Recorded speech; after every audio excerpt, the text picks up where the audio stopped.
Welcome to Last Wheel Cycling, where passion meets the peloton. We're here to share stories, tips, and the joy of riding. Helping every cyclist from the first pedal stroke to the final sprint find their place in the pack. I'm Ryan. And I'm Abdul. And this is Last Wheel Cycling. an episode 5. 5. Let's go. What is going on? Episode number 5. This is a bit crazy. The last couple episodes. Yeah. Tour de Victoria. Tour de Victoria. Talked a little bit about kit. Yeah. Which will be coming up soon. Yeah. And it's been exactly 1 week. 1 week. Yeah. Since the Tour de Victoria. Yeah. How do you feel? So, I feel really good. Yeah. Just because of the accomplishment since the ride. Okay. So when I think about the ride, it's pretty incredible because like we talked about on episode number 3, if you haven't watched it, check it out, is that I was challenged a lot. Yeah. Because of the elevation. Mm-hmm. The elevation was the most elevation I've done in any ride. Yeah. Up to that point. And so I told you, I said in the group ride on Tuesday, I forget if it was on screen, if we recorded or not. I told you, I said, if you go to A1, I will jump from B1 to A22. Yes. Right? That's what we agreed on. That's what we agreed on. And so I went into the app. So for those of you that don't know, Triple Cycling, Triple Shot Cycling Club has an app. Mm-hmm. And you go in, every 2 days or 2 days before the ride. Just sign up. Sign up. And I go in. No one signed up for A1. I'm like, this is good. I was like, you know what? I'm going to go for it. You did it. And went to A22. Mm-hmm. And when I went to the ride, I was really nervous. Okay. And James, I don't know what happened. He was supposed to roll with the A21 with you. Yeah. And for whatever reason, there was something loose on his handlebars. I think it was for the Garmin holder. Yeah. The Garmin holder. And so he ended up riding with the A22s. Mm-hmm. So I was like, okay, if anything, at least he's here. Yeah. And at least I know someone. And up to that point, I only the highest average, I think, was 33 kilometers per hour. Yeah. I rode this ride. I'll talk more about the details a little bit later on what happened on that ride. And we finished the ride and I survived. I did kind of get dropped at the end. Yeah. My average to a certain point was actually 37 kilometers an hour. Except I did an extra lap and it slowed me down a little bit. So I think I was 36.5. 36.5. He was something like that. On fire. Miles per hour. Oh, yeah. And then it's not that I chickened out. On the Friday ride, I felt is more of a difficult ride. It is. There's few hills on the Friday ride. Yeah. So I ended up going back to B1. Mm-hmm. Except the funny thing is, a lot of the people that rode with me in A22 on Tuesday, 4 other people were on B1 on Friday. So they automatically made that group faster. That's so yeah. So we were flying. It did feel like A22 at certain points. Yeah. But there was certain points where there was some gaps, so we slowed down, which we did slow down our average, which was fine. Yeah. We did hit a few stoplights. Mm-hmm. It was a busy morning. Yeah, there was deers, there's rabbits, there's everything on the road that morning. Yeah, I guess because the weather too is still nice, so a lot of people are trying to get out earlier or so. But I think so. But I think that's what it is. So yeah. So at the end of the day, I felt pretty good, and I feel strong. So we'll see what happens this week. How about you? How's it been since the Tour de Victoria? I have actually. I just feel like now, since I came off that high, it was my race was pretty good, I would say. I finished 9th, right, and then 2nd overall. But I think since then, I think now I'm ready to go to the next step because I've been riding and I've been eating well. Right now, Yeah, it's yeah, like, yeah. okay, I can do this. I got the bike, upgrades done, everything's done. Right, wax the chain. Right, somebody's extra watts, whatever it takes for extra watts. Right, Yeah. but I think.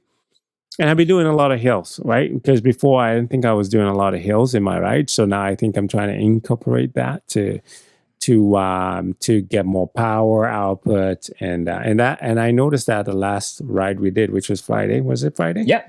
Yeah. So Friday was one of those days that I couldn't do like a sprint because every time they do sprints on the second lap at Bacon Hill Park there, but I was, I held on all the way with like a few spots where I was just like surging, right?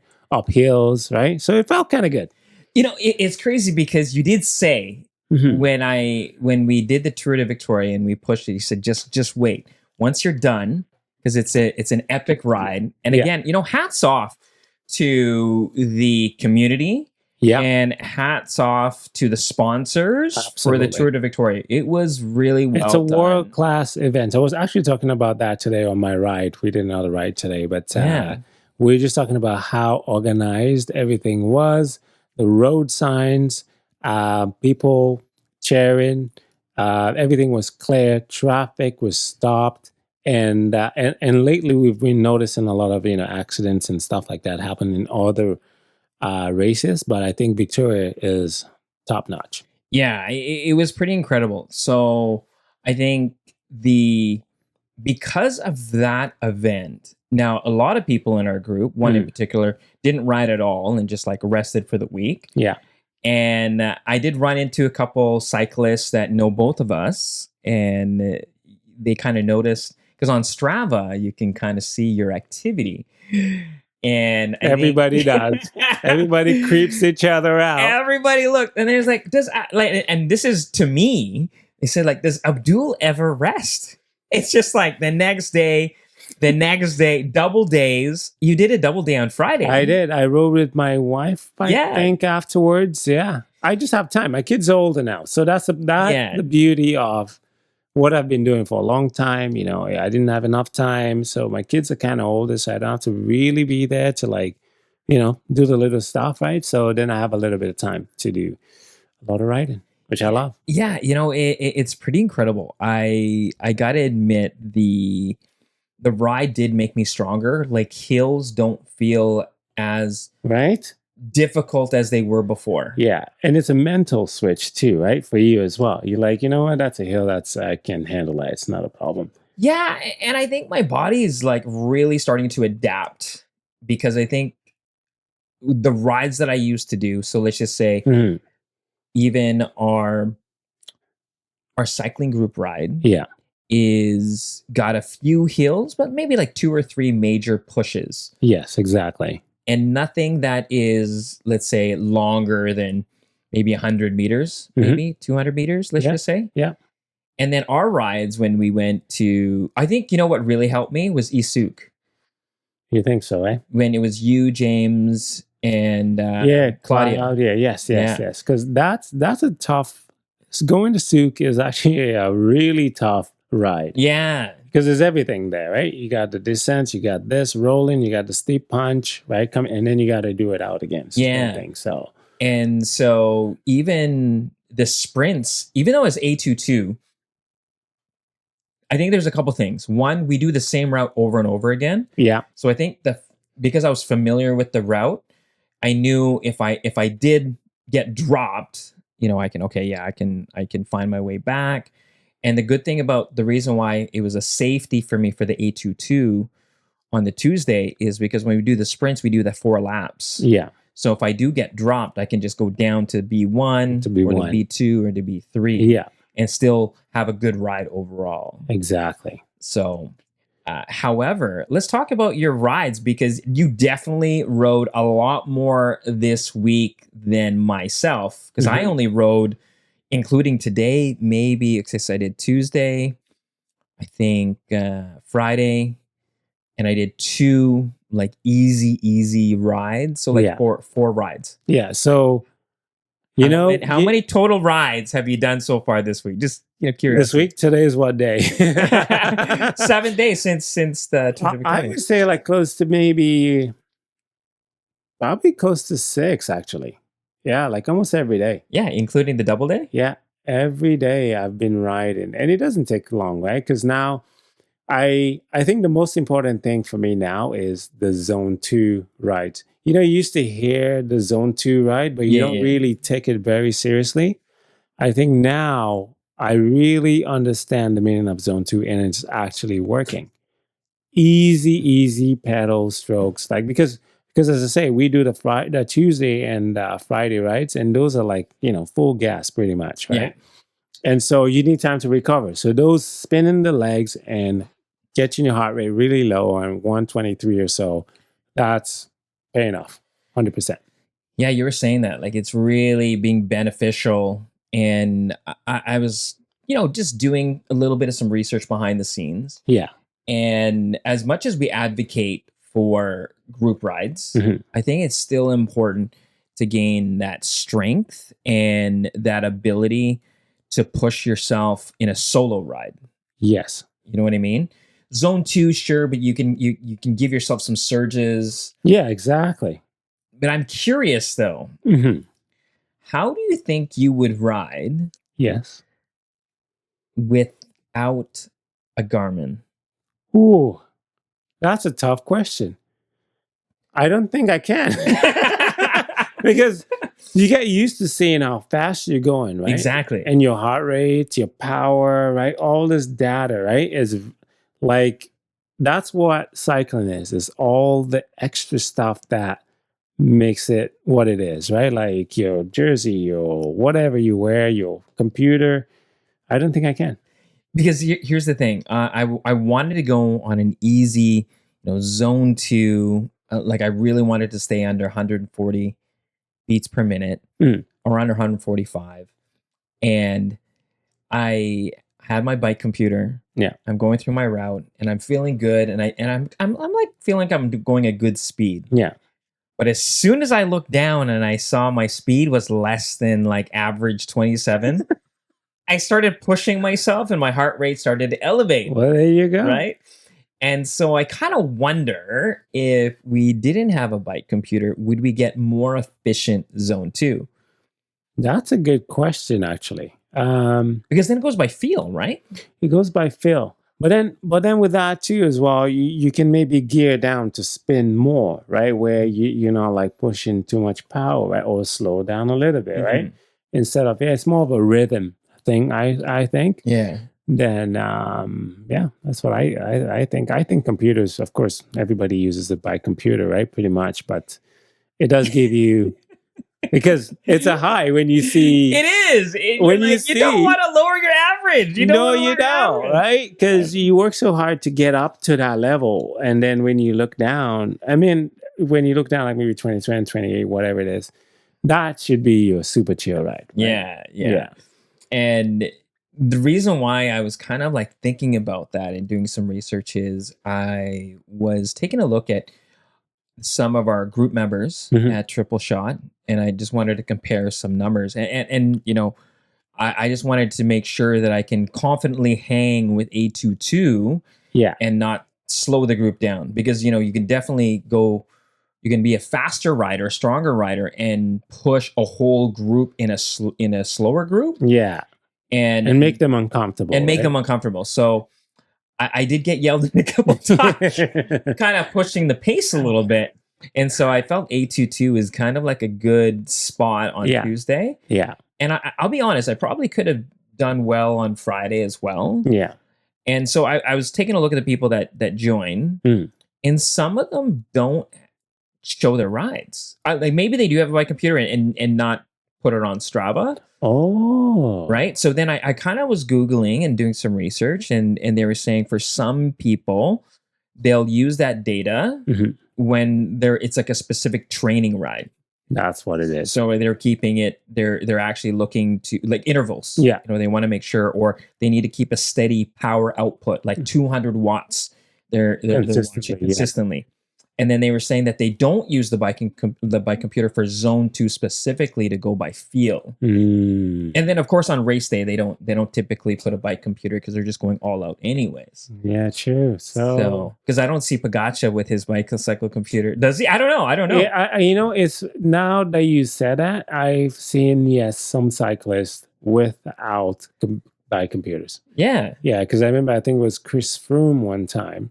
And he didn't have a computer, but he was just riding and nothing on Strava, no data, nowhere, right? Because everybody likes to say, well, what's his heart rate? What's his this? What's his power? Right? What's his output? Right? Yeah. So, and it's funny about that too, because Tadej Pogacar, we never see his power. Yeah. Right? You never see his power on Strava. Yeah. Like, they always hide those little heart rate or whatever it is, right? They hide those. I don't know why they do that.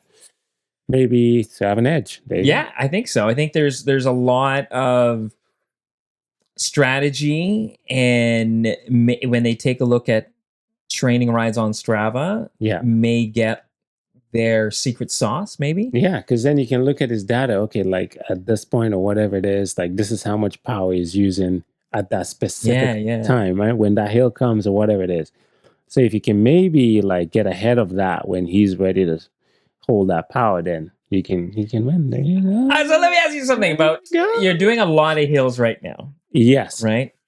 And watching the Tour de France specifically with Tadej. Yeah. One of the things that they noticed in 2025 versus previous years, that he was attacking on the hills seated. Yes. Versus getting out of the saddle. Yes. And I'm wondering, have you played around with that strategy? 100%. Tell me about it. Tell me about it. You know, like, just so you guys know, some of the questions he's asking, it's not written down. We're just going by feel. And this is a great question, right? Because just like recently, I've switched. The secret sauce, right? But yes, I've been sitting down and using different muscles, riding. And it did make a difference today on Bear Mountain. Really? Yes. Seated. So if you want to know, hit me up. So curiosity, obviously, Bear Mountain is, for those of you who don't know, if you're in Victoria, if you're not from Victoria, it's one of our biggest hills. Yeah, I would say you got Munn Road. Yeah. You got Bear Mountain. You got Bear. And then you got like Souk. Yes, exactly, right? And then there's a couple there, like Nield Road, but like just the one that everybody rides all the time, those are really tough. Yeah.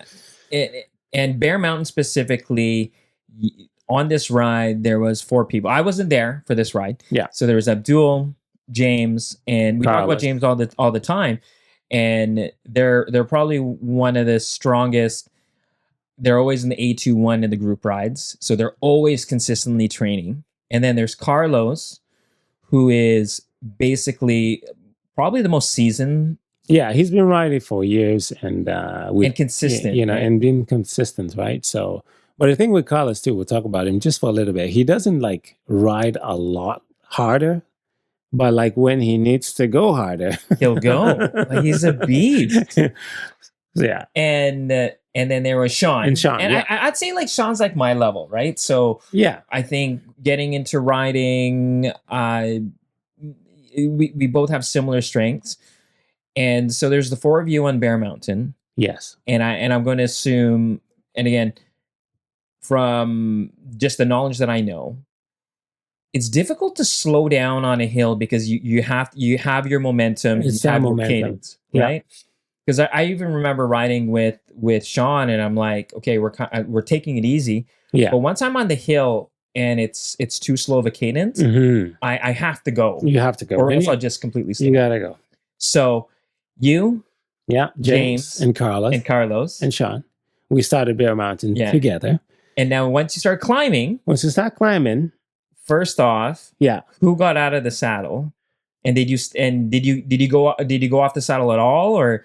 I only went off the saddle like maybe just to relax the legs, and that's probably like 10 pedals, I'll say. 10 pedals. And so you were seated pretty much. I was seated the whole way. And even James said that today. He's like, he did, right?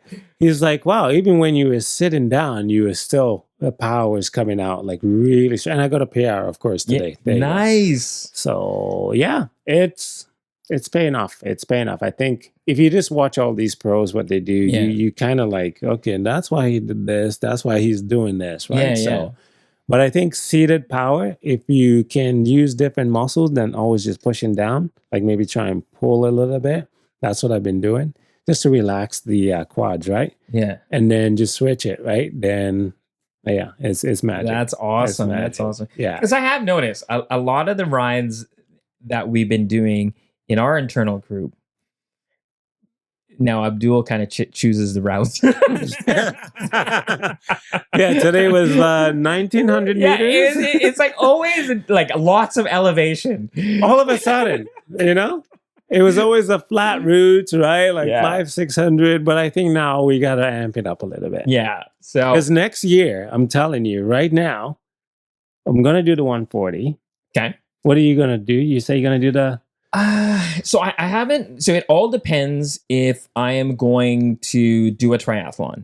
If I don't do a triathlon, I'll move up. I'll do one. I think you should. I'll do one. But I want to make maybe my prediction now. What day is it today?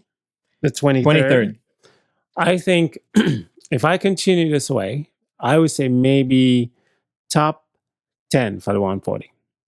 So why not the 160, out of curiosity? It's just the gravel part of it. That's why a lot of people don't like, because you have to go like a little bit of gravel, and I don't want to take my bike over there. Sorry. All right, fair enough. Now, just to be clear, Abdul has done 160 like Grand Fondue. Yeah. Right. So it's not like he can't do it. Yeah, it's not like I can't do it. It's just if it's gravel, I'm not interested really. Even this year, it was a little awkward because there was a section and it was just doing better improvements for the road. Yeah, construction. Yeah, right? But, there was a little bit of gravel. I remember actually going ride with you and be like, we can't go here. No. We had to take our own detour. The detour. No, gravel, it's because then you got to go clean the bike up, right? Yeah. Like it's just not good for the bike, especially when you have nicer bikes, right? So, well, that's fair. Talking about the Tour de Victoria, it was raining. We had some gravel part, not some. I mean, it was just a small section. There was a bunch of crashes. Mm-hmm. When I did wash my bike, and even Carlos said he washed his bike. There you go. Yeah, we had some scratches. Yes, that's what he said, and he's still pissed today. Yeah, I mean, it's a large investment. It is, right? It's like you're buying your brand new car, right? And then that first scratch or whatever you get on it, it's just like, it hurts. It hurts. Yeah, so that's not good. We'll get into bike protection in a moment because I think that's next level, next step for my bike actually, which I'll be taking down to the Trek store. Yeah, to Trek. Now, so we went on a couple of rides. Yeah, this ride in particular, I didn't join. However, something happened. What happened on this ride? We saw me and Carlos in Souk. We saw a bear. Yeah, just like taking the corner coming down to a hill, and I just saw this bear like standing up like this, pretty much. Wow. And I was like, is that a statue or something? And then I was like, and then he moved a little bit. I was like, oh my God, that's a bear. Like we were just freaking out. So we stopped. I'll send Ryan a footage. Yeah. And then the thing just came down a little bit, just looked at us. And then, and me and Carlos are just like, what do we do? He's asking me for questions, for like answers. I was like, should we slow down? I'm like, I don't know. Like, this is my first time seeing a bear, right? So, but I was kind of freaking in. Of course, when he went away, when we stopped riding, you always like, looking back, right? Yeah. Like what? Yeah. So now it's creepy. Someone in the group said, black bears, you make noise. Yeah. Grizzly bears, you are silent and don't do anything, don't move. Mm-hmm. And then polar bears just say goodbye. You're done. I think that's what Sean. It doesn't matter what you. Yeah. It doesn't matter what you do. Yeah. So that's what Sean said. Yeah. No, that's really cool. I think we live in a great area. I do freak out. I will admit, if I ride a little bit too early, because sometimes we get like cougar sightings, black bears. Exactly, It's not right? too bad. Yeah. And yeah, especially where I used to live. Like I used to live by James. Yeah. And there were moments when my wife, when I was doing early runs for my training for a marathon or a half marathon or whatever. Yeah. And she's like, be careful because there is a cougar sighting. Exactly.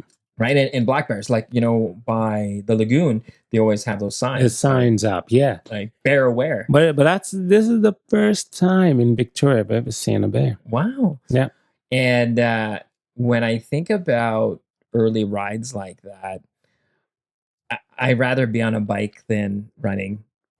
It's true. Absolutely. Because then at least you can use it for a weapon or something. Yeah. If you get attacked by a bear, there you go. Some more positives of cycling, right? If you're choosing an endurance sport. Yeah. But the weather has been like amazing this week. Up to 31 degrees today. Right now it's 30 degrees right now in Victoria, right? Yeah. So the view down by the Souk Point, right? It's called Souk Point. It's amazing. If you live in Victoria or if you're from out of town, you're riding your bike in Victoria, please check out Souk. Just go down to the Souk Point Road or whatever it's called, Silver Spray Road. And the view there is just amazing. Like next level. When I went with Abdul, it was foggy, so it didn't really get the same. Yes, yeah. The last time we went there, yeah. So I guess we gotta go again. The weather is nice again tomorrow, right? It is. I gotta do some. Yeah, he's busy. I think every 2 weeks, I can do a long ride. It is true. I think for me now that I don't really have an excuse. Yeah, I don't have an event like the Tour de Victoria. Yeah, it's hard to do, let's say, a 4-hour. Yeah, because like you're not training for something. You know, I'm just maintaining. Right. That's pretty much what it is. And it's for fun, right? It's you know, you do your Tuesday, Friday rides, and then once in a while you do the long ride, right? Or like coffee rides or whatever, just to hang out or whatever. So like in the future, we'll be having our friends, right? Talk about them. We'll head to a coffee shop and do a podcast. There you go. Yeah, and I do feel bad because I really wanted to go, and I was like, hey, I need to be back by a certain time.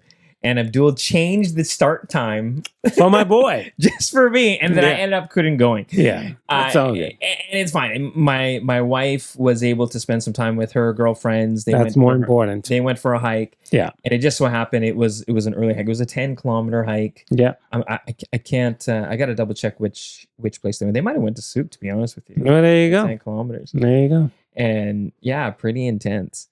So in the Trek store. Let's talk about the Trek store for a moment. Yes. The Trek store in Victoria, I tell you, top-notch service, top-notch employees.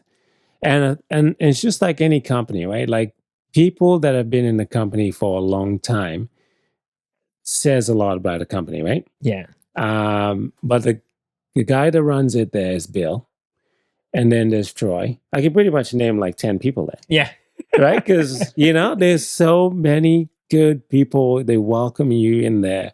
And anytime you go in and ask for anything, because normally you have to book a service, especially for a busy store, like the Trek store is the busiest store in town. And for you to walk in and then, you know, they can get stuff done for you like that. Not all the time, of course, but like that is what.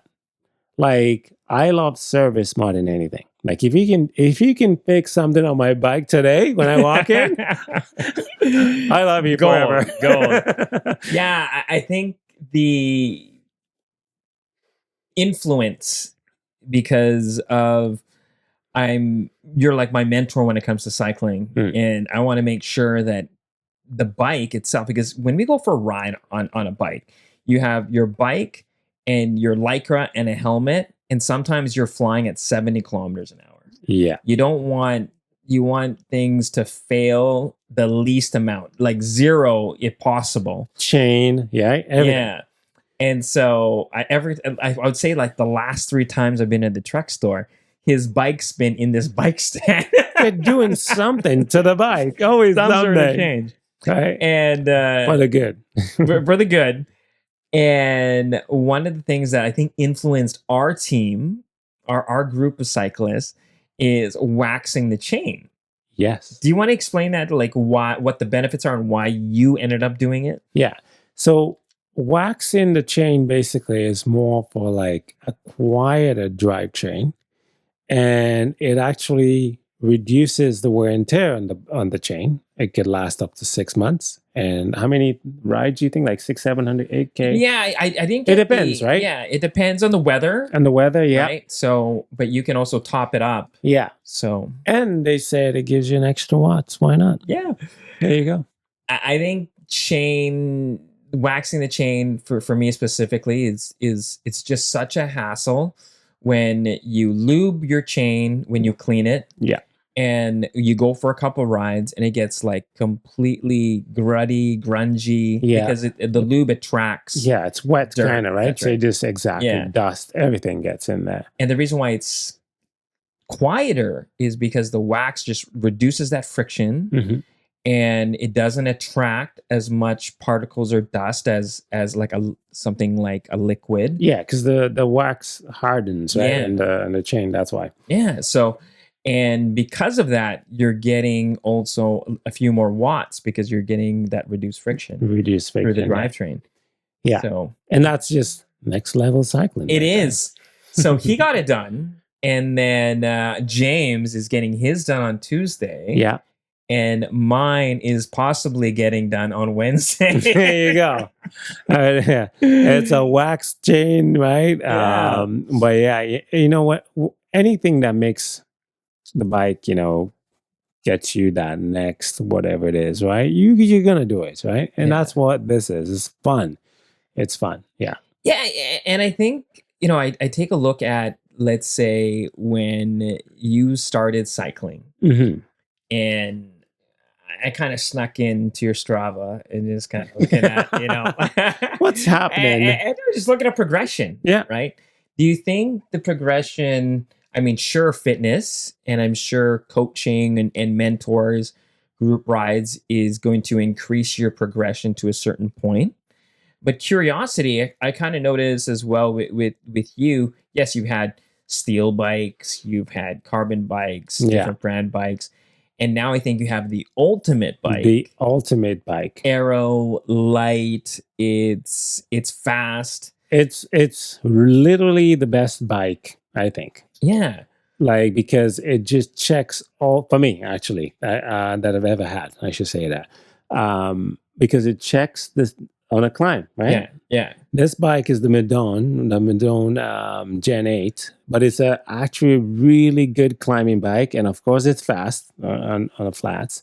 It's the all-around perfect bike. I found it. Now, my question for you is, if you had that bike when you first started cycling, do you feel that you would have progressed faster or 100%? Yeah, that's it right there. Like, I would say that, because the frame I had was a gravel bike, so I moved all my parts that I've got SRAM red and moved it into this frame, and it's like a night and day difference, not even compared. That's crazy. And it makes you want to go fast. That's the thing. It makes you want to go faster too. Right. That's why. And I love riding the bike. That's why I ride a lot. Yeah. I you know what? That's true. When you are more confident with your bike, you're going to bike more. Yeah. And with a sport like this, where the weather is out, there's a lot of different things. Because ever since I started cycling, I do not drive as much. Like, I do not. And I'm outside more. So my roles changed a couple times in my career, and during COVID, till I would say up to 2 years ago, I was working from home. And so I didn't go out that much, but when I did, I'm using the car all the time. That's why I got into more into running than I ever did before. Yeah. Cycling, man, you go everywhere. You're feeling fit. You're feeling fresh. Yeah. And I always feel good after. Yeah, exactly. You can never have a bad ride, you know. But the thing it does for you mentally, this is what we need to talk about more, right? About cycling.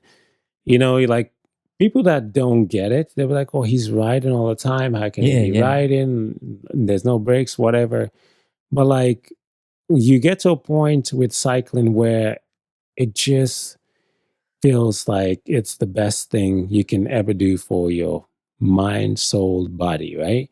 And that's what it does for me personally. Because I used to run a lot, so I played basketball before. I did everything, all the sports, but cycling just keeps you in check, your mind, your spirit, your soul. There you go. Mental health. I think mental health is important. Yes. Especially, yes, I think overall mental health for both men and women is important. However, you know, as we get older, it's even more important. More important, yes. And yeah, cycling, I've never ever felt bad after a ride. Yeah. Like even the Tour de Victoria, it was tough on my body. And the next day I actually, I don't know if I did. I have to double check on Strava. Mhm. But even just for like an easy ride, just to spin the legs. Yeah. And I don't know if I did. I think I did. I just took the kids out or something. Yeah, like you that. did. Yes. Yeah. Yeah. And it was just, and it was fun. It's, but I think you're right. So I have a Trek Amonda, not all, you know, beefed up like the Madone. A bike's a bike. It's just a bike. I mean, no big deal. No big deal. It's just a bike. And I have a Trek Boon. Yeah. Trek Boon is my cyclocross bike. It has nubby tires, wider tires. It's not a gravel bike, but it's not necessarily a road bike either. Mm-hmm. And I use that bike just with flat pedals. Yeah. And when I ride with my kids, it's kind of like, okay, you know what? But when I ride that bike, it has a cadence of just being steady. Yeah. It doesn't necessarily want to be fast. When I'm riding the Amonda with my kids, it like wants to go. That's that. And it just wants to fly. Now, there's a lot of differences between my Amonda versus maybe Amondas that are out there right now. Yeah.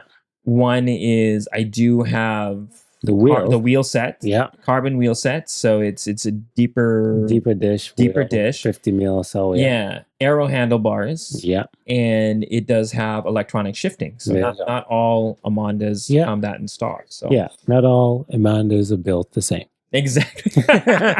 So I know what you mean. Yeah. And if so, I guess the question is, if there was a newer rider today that asked you some advice on, you know, getting a bike, and their goals are, you know, I want to get into fast group rides. I'm specifically looking for a road bike. I'm not dealing with gravel or mountain biking. Yeah. Knowing that premise and your history, what would you recommend? I would recommend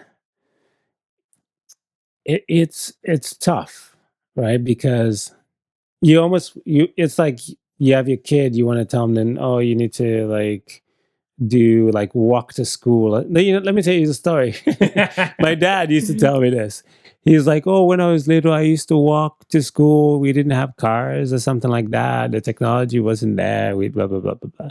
No, I would just tell you right now, like electronic shifting is the way to go.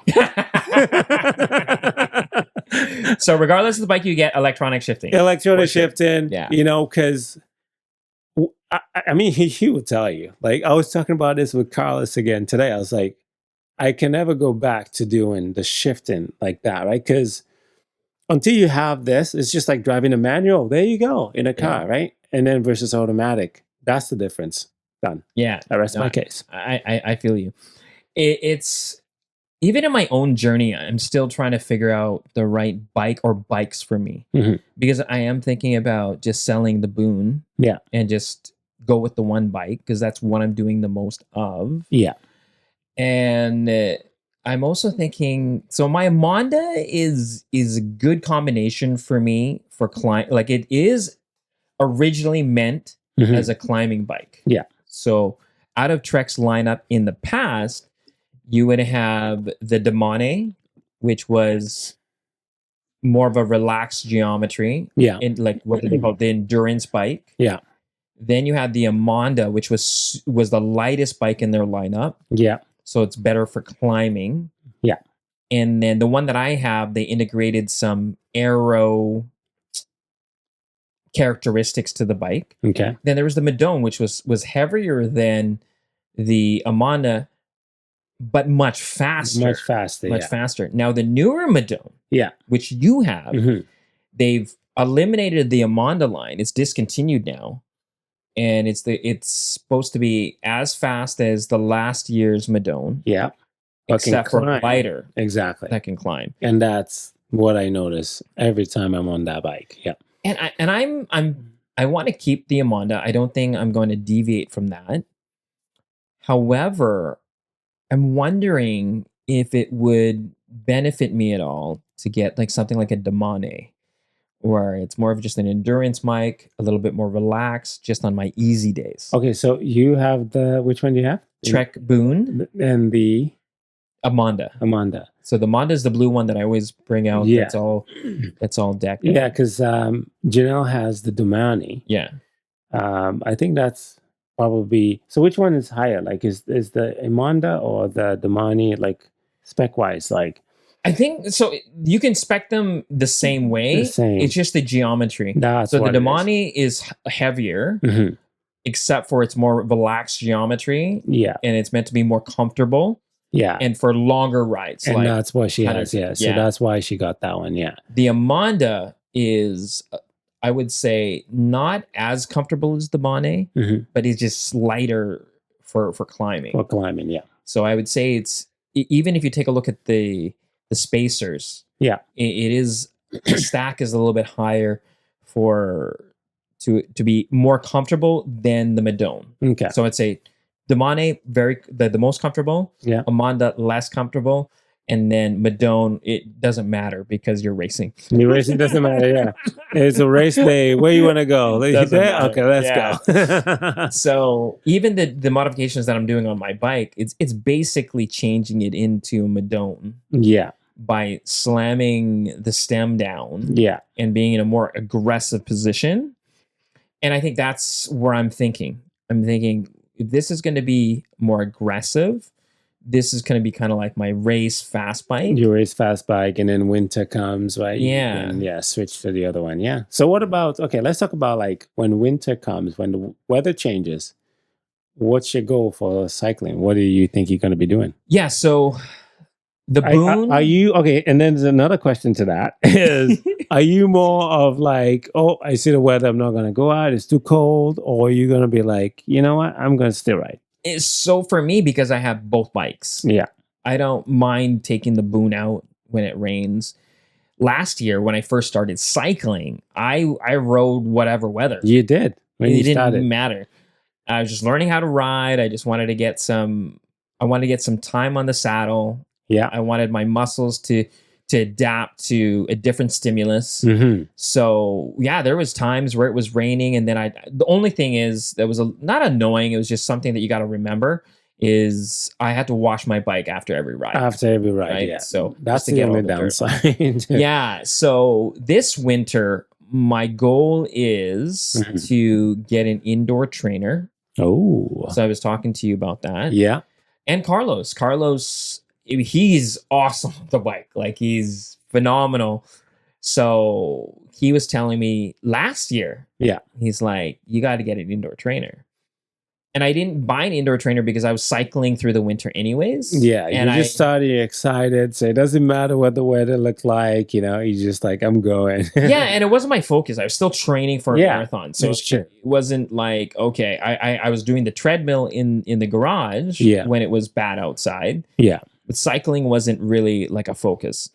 So this year, I want to continue my focus on the bike. And I'm thinking of putting my Amonda on the indoor trainer. Okay. And then using the Boon to go on winter rides. There you go. So, and it's already got wider tires. It's already got nubs. So I think I'm pretty sure, you tell me, What are you going to do? Because you only have one bike. I only have one bike because so I had the frame, the gravel frame that I had before, built it up to spec to like, top notch spec with all the parts and all that stuff.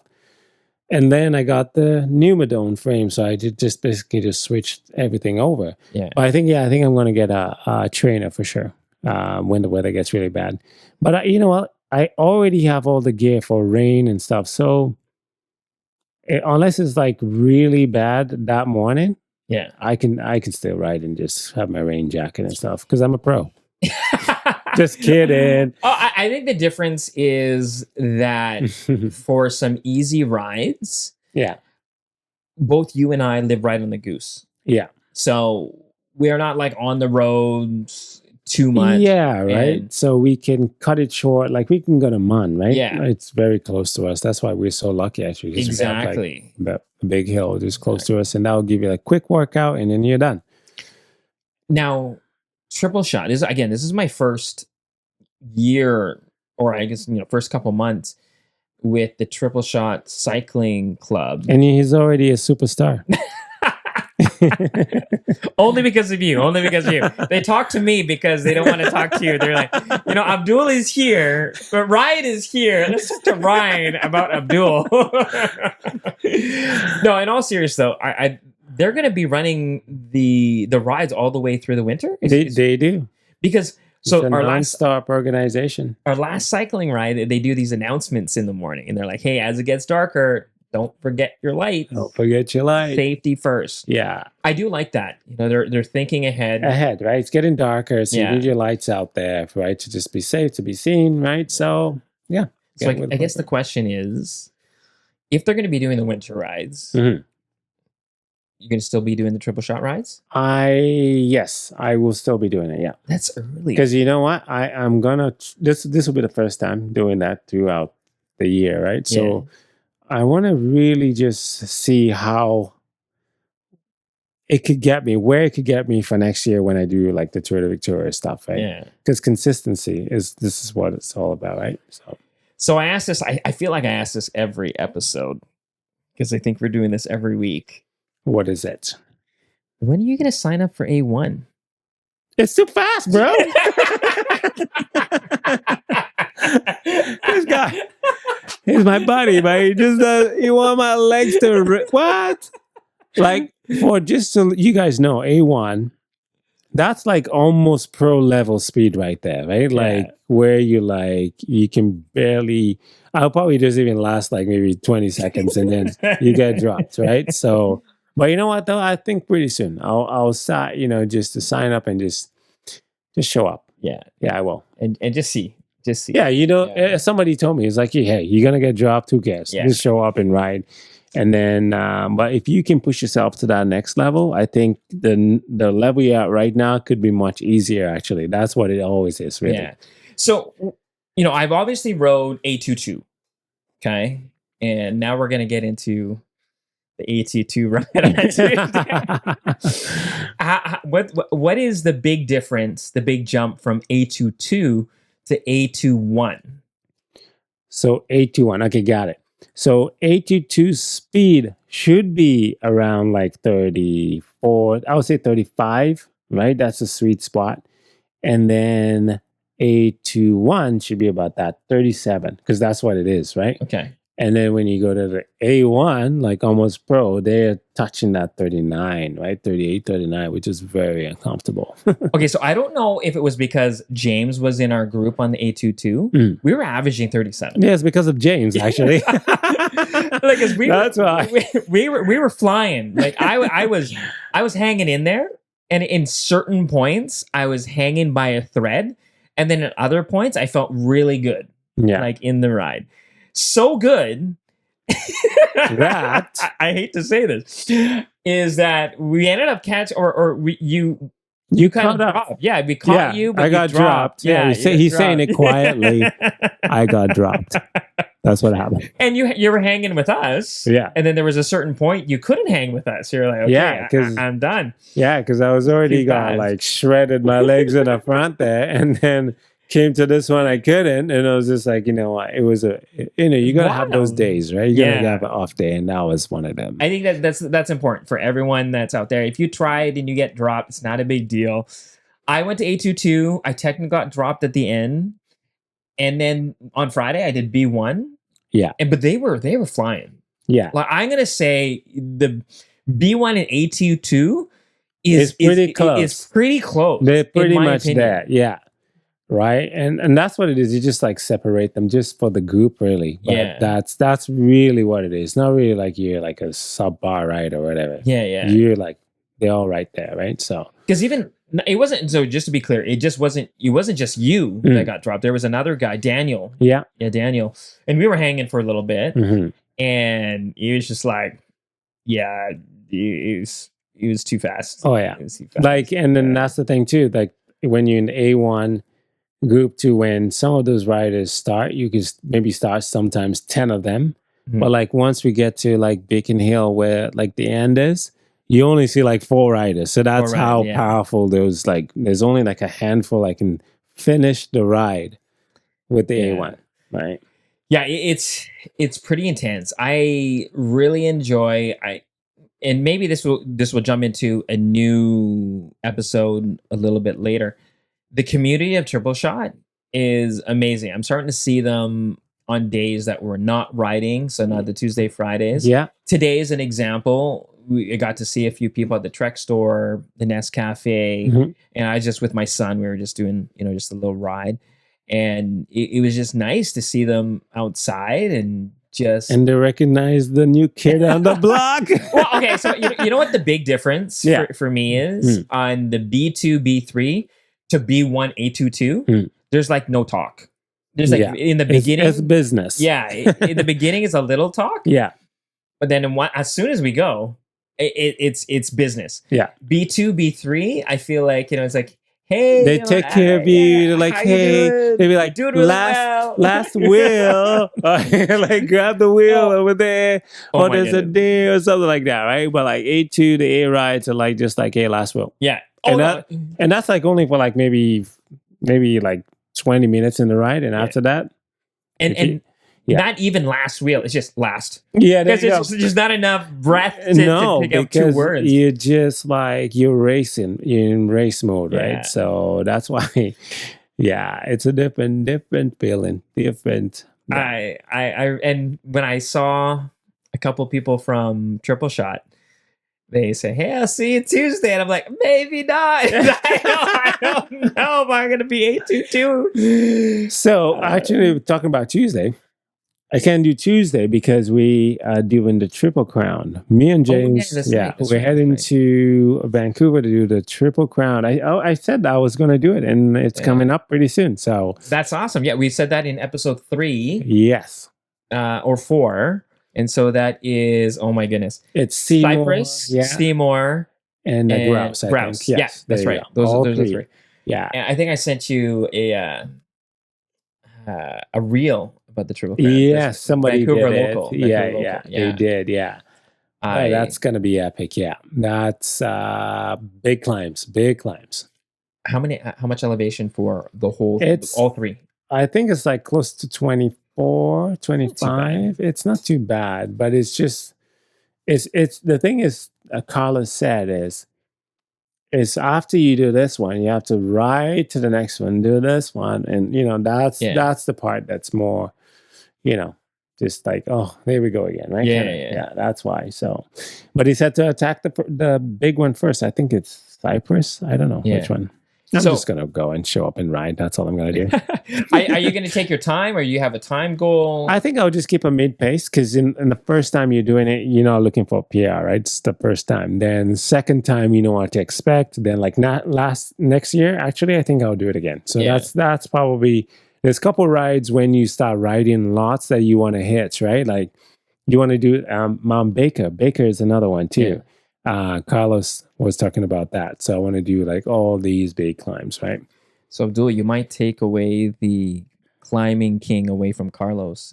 Keep going this. I know, this route. I'm following his footsteps. Jamie's also a big climber too. Yes. Oh, Jamie the Diesel. That's it. Yeah. He just goes, right? He can just hold power too and just keep going. Yeah, I mean, I've really nice dude, actually. Yeah, I want to ride with Jamie again. He's really solid. Yeah, like even our quote unquote coffee ride, I felt that Jamie could have just gone at any time. Oh yeah, could have gone at any time. Yeah, he was being nice. Yeah, he was steady. He was steady, but I feel like if he wanted to, yeah, he could have just see you guys, see you later. So, what do you think about like when you ride in with like people you know? Do you tend to like take turns pulling, or you just let a friend just pull?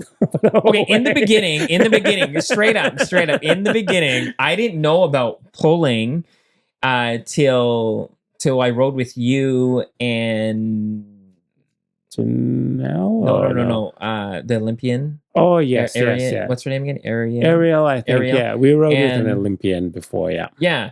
And so Craig Craig. So when we were riding and I was up with you, and then you were saying, and that was my really first group ride.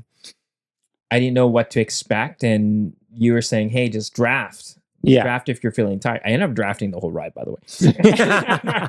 However, the last ride, I was even telling Sean, I said, and because of triple shot, I was trying to ensure that we could take turns. Yeah. So I remember for a lot of the rides when I started riding, you were really the one pulling all the time. Yeah, because in fairness, yes, you just started, of course, right? Yeah. So just to keep that little momentum going, right? Yeah. And that's why I don't mind being the front, really. But now, like I always make an effort, but it's not organized though. It's not because organized. We're still chit-chatting, really. But every now and then it'd be nice if somebody pulls. I pulled the majority of the time. Just an FYI, at our last group ride together, and even when we went to Soup, I pulled. I pulled. I think a long pull. I'm not talking about you. Okay, well, and James he goes like a skyrocket. Yeah, James just goes, right? And he doesn't really pull. He's just like, I'm just going to take the lead. Like a huge gap. Oh, no, James is really strong. I was chatting with him on one of the rides, and we talked about Tour de Victoria. We talked about last year. And yeah, James is really strong. Yeah. Like he's a really strong rider. I think, we mentioned James a lot. So like anytime we mention him, we should probably put a picture of him. Yeah. We'll get a permission, right? And his bike. His bike is mint. He has a very unique bike, actually. Yes, he has a very unique bike. Very good. Yeah. And yeah, I would say even Sean, like we were chatting even during that ride. So he tried pulling as well. Yeah. No, for sure. Sean does for sure. Yeah, no, for sure. And I think he's gonna join Triple Shot. No, he's coming. I'm telling you, Sean is. You can just tell he's gonna be next year. He's gonna be a beast. Yeah, I don't want to feel like I influenced him, but I think he kind of saw everyone's improvement. Yeah, he had a really great training program, but there's only so much training you can do by yourself. It's nice to get others. Yeah. And I'm going to say it. I really have elevated my really performance. Quick. Yeah. And my fitness because of Triple Shot. 100%. Like 100%. That's like a free training program. Yeah. Almost basically. really. Yeah. Right? For you to get to that level, I tell my wife too. I mean, it's tough to get up in the morning that early, but if you can make it there, wow, what a difference. Yeah.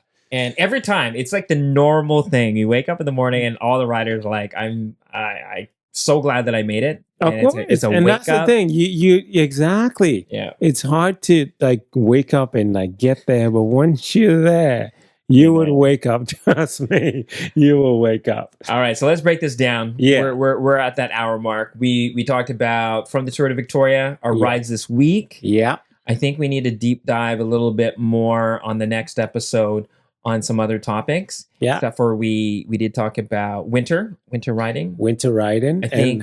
And, our bikes too. We got to show the bikes, Now, if you want more details about any of that, because we do want to expand on some of those, please add some comments. Let us know what you want to know or what you want to hear more of. Yeah. And suggestions, right? This is pretty much a brand new podcast. So whatever you see and hear, and give us some tips. We would love to hear from you. Now, I do want to say thank you very much for watching, but also just validating what we're doing. We've had a lot of people reach out, either privately in the comments, as well face to face, our local face-to-face local here in Victoria. So I appreciate that's what's shocking, right? Because it's just like you don't think people are watching, they're watching. Yeah. Right? And we really appreciate it if you can share our podcast. I love it. Yeah. Like, subscribe, do all the things. Yeah, hit that bell. Right? It's funny, eh? So, our sponsors for today's podcast is Project Yilla on Instagram. And Project Fit Daddy on Instagram. And if you haven't already, check out our Instagram, Last Wheel Cycling. Yeah. Thanks for tuning in, and we'll catch you in the next one.